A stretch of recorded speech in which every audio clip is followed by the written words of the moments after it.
Setelah ditahan imbang PSIM, harapan juara Persija Jakarta hancur sudah.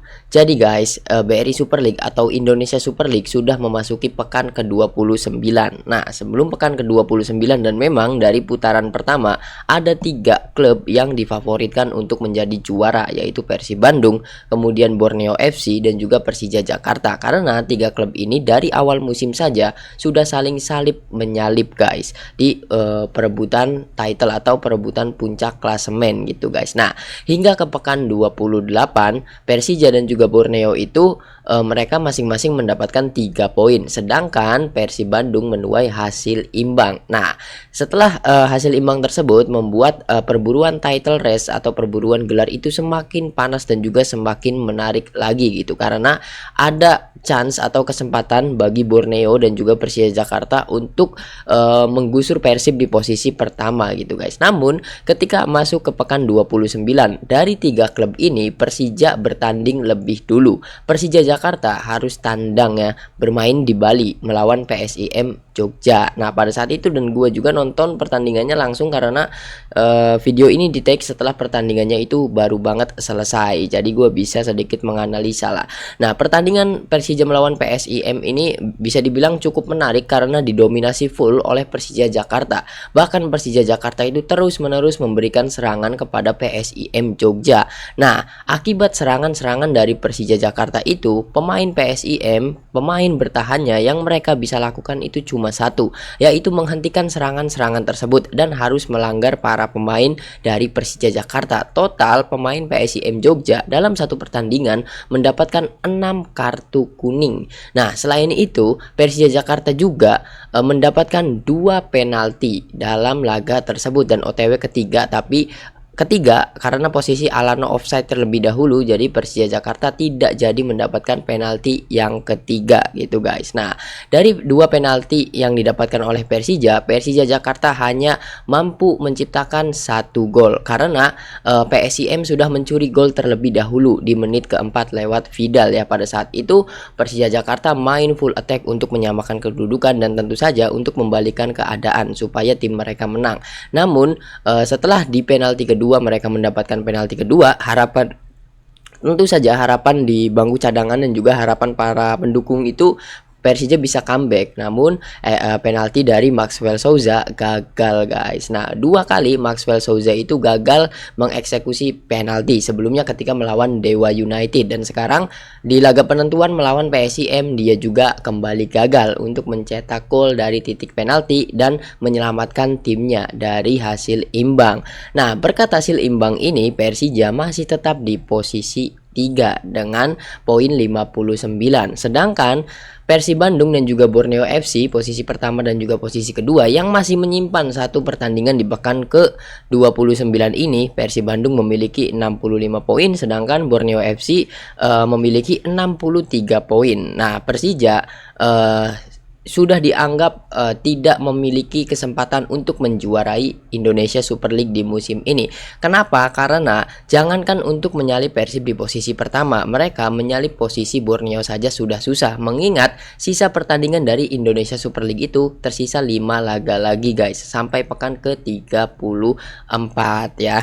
Jadi selisih dengan Borneo FC jadi 4 poin. Mungkin kalau misalkan Borneo FC kalah 2 kali dan Persija bisa sapu bersih, mungkin mereka hanya bisa naik ke posisi 2, tapi selisihnya dengan Persib itu 6 dan ini yang membuat sangat sulit ya, mengingat satu-satunya harapan Persija untuk menjuarai BRI Super League itu skenarionya Persib Bandung dan juga Borneo FC harus kalah semua dari sisa di 5 laga pertandingan mereka masing-masing gitu guys. Jadi harapannya cuma itu dan itu sangat-sangat mustahil ya, mengingat sisa 5 laga pertandingan Borneo paling diunggulkan dan sisa 5 pertandingannya Persib Bandung itu diunggulkan di 3 pertandingan karena belum melawan Bayangkara dan juga juga aslinya PSM Makassar ya, dan juga Persija itu sendiri. Apalagi Persija juga harus menghadapi Persib Bandung guys di putaran kedua ini. Itulah kenapa Persija sudah tidak memiliki kesempatan untuk menjuarai Indonesia Super League musim ini, karena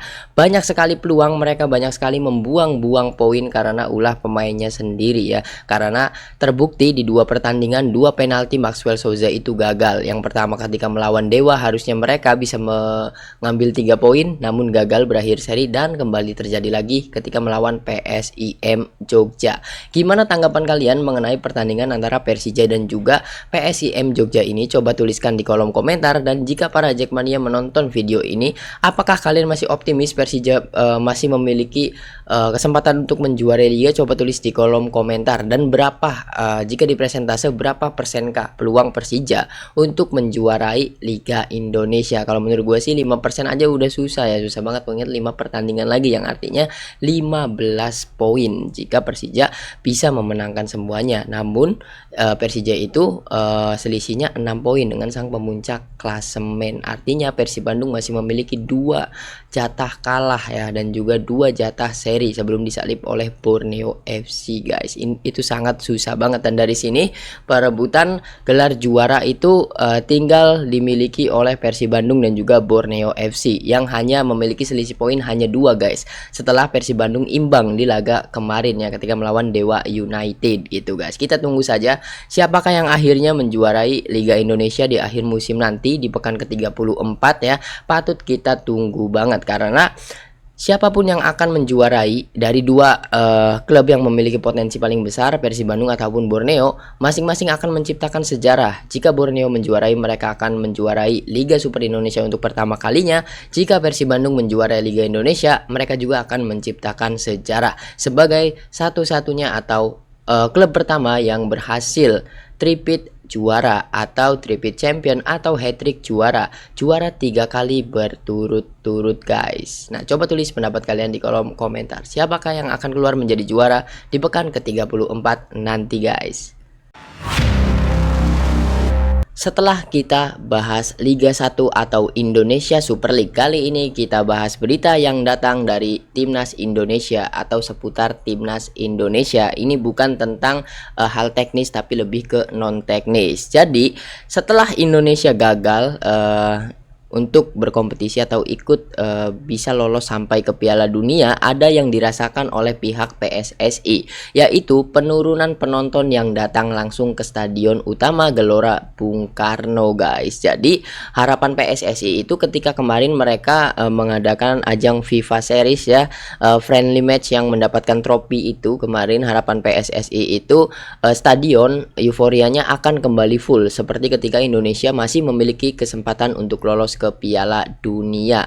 Namun hasilnya sangat-sangat berbalik guys, dan ini juga dirasakan oleh PSSI dan mereka mengetahui penyebabnya. Penyebab mengapa ketika timnas main sekarang stadion kosong ya, padahal Stadion Utama Gelora Bung Karno itu sebelum FIFA Series berjalan ya, itu banyak sekali pemberitaan jika SUGBK bisa menampung seluruh penduduk Saint Kitts and Nevis dalam satu stadion gitu guys. Nah, harapannya pihak PSSI ini, wah kita adain FIFA Series kemudian Ultras Garuda, penonton ini akan banyak, mengingat pasti akan senang juga dengan debutan laga debut dari Coach John Herdman ini gitu guys, dan juga pemain-pemain diaspora yang bermain di Eropa kan kembali ketika FIFA Series. Namun semuanya itu terbantahkan. Nah, menurut Pak Erick Thohir, dia itu mencatat, nah dia berharap ketika harapan Piala Dunia itu masih ada, antusiasme jauh lebih tinggi dengan lebih dari 60.000 penggemar sebelumnya hadir di SUGBK, ucap Pak Erick Thohir, dan sekarang sudah turun jauh sekali. Dan dia mengatakan, saya mengapresiasi para pendukung yang datang untuk mendukung Indonesia, ucap Pak Erick Thohir. Aslinya kan dia tahu sendiri ya kenapa sekarang Stadion Utama Gelora Bung Karno itu kosong, kan dia penyebabnya ya. Ya, coba tuliskan di kolom komentar menurut kalian, coba tuliskan komentar atau alasan terlucu mengapa Indonesia Ultras Garuda atau penonton timnas Indonesia yang datang ke Stadion Utama Gelora Bung Karno sekarang itu sepi, tidak seperti ketika Indonesia masih dilatih oleh Coach Shin Taeyong guys. Coba tuliskan di kolom komentar. Setelah gol kontroversial Dewa United, Persib Bandung mengambil langkah resmi. Nah, pihak Persib mengirimkan surat langsung atau surat teguran kepada pihak PSSI dan juga I-League ya. Jadi berita ini disampaikan langsung oleh Coach Bojan Hodak atau coachnya Persib Bandung sekarang. Jadi Coach Bojan itu mengatakan seperti ini guys. Saya juga sangat kecewa dengan wasit, tapi yang satu ini akan kami lakukan melalui jalur resmi. Kami akan mengirimkan surat karena ada banyak situasi yang sangat dipertanyakan, ucap Bojan. Menarik, banyak peluang, banyak gol, banyak situasi menarik. Saya rasa secara pertahanan kami membuat beberapa kesalahan yang seharusnya tidak terjadi. Beberapa seperti gol pertama itu seperti kekanak-kanakan, ucapnya. Kami berhenti bermain karena semua orang mengira bola keluar, tetapi bola baru dinyatakan keluar ketika wasit mengatakannya. Dan kemudian setelah ini juga gol kedua adalah satu kesalahan individu. Secara penyerangan tidak buruk, tetapi sekali lagi saya pikir kami bangkit dari 0-2 menjadi 2-2, ucap Bojan. Dan Bojan juga menutup dengan perkataan seperti ini guys. Kami juga seharusnya menciptakan lebih banyak peluang dan kami bisa saja mendapatkan 3 poin. Untuk kalian yang nonton pertandingan Persib Bandung dan juga Dewa United, karena setelah pertandingan itu ada satu berita yang ramai sampai diupload oleh fanspage Instagram Asia ya.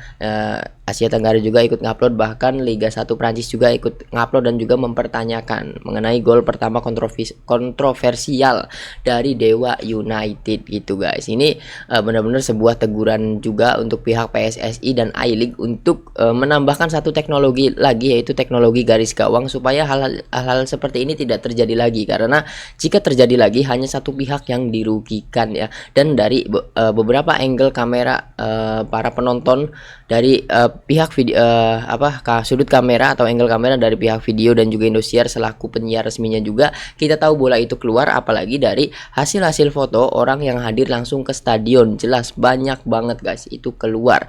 Dan yang paling ditegur itu kenapa ketika sebuah kejadian kontroversial terjadi, wasit langsung memutuskan dengan cepat. Apa gunanya VAR? Hanya buang-buang duit saja. Jika VAR tidak digunakan, mending nggak usah ngadain VAR, karena PSSI itu boros-boros duit ya kalau ngadain VAR, tapi VAR-nya tidak digunakan gitu guys. Itu sangat mengecewakan, mengingat Persib Bandung dan Dewa United adalah dua tim yang besar ya, karena di musim ini mereka berdua yang mewakili Indonesia di kompetisi Asia gitu guys. Dan sayangnya di era media sosial yang sekarang itu rame banget gitu, sayangnya hal-hal ini kembali terjadi guys. Ini kan memalukan ya, memalukan untuk sepak bola kita sendiri. Yang harus malu sih bukan kita sebagai supporter ya, tapi federasi yang mengurus dan juga yang membuat regulasi guys, dan juga yang memilih wasit-wasit atau seluruh perangkat pertandingan di Indonesia Super League gitu guys. Gimana tanggapan kalian? Coba tulis di kolom komentar. Dan apakah